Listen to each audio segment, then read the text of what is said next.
Pernah terfikir macam mana kita berpindah dari kaset sampai ke Spotify? Zaman 80-an dan 90-an dulu, kaset jadi raja. Kedai kaset penuh setiap minggu dan radio pula yang tentukan lagu mana naik carta. Masuk 2000, CD ambil alih.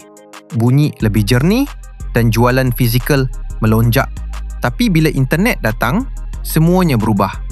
Era 2010-an buka pintu kepada muat turun digital dan akhirnya streaming.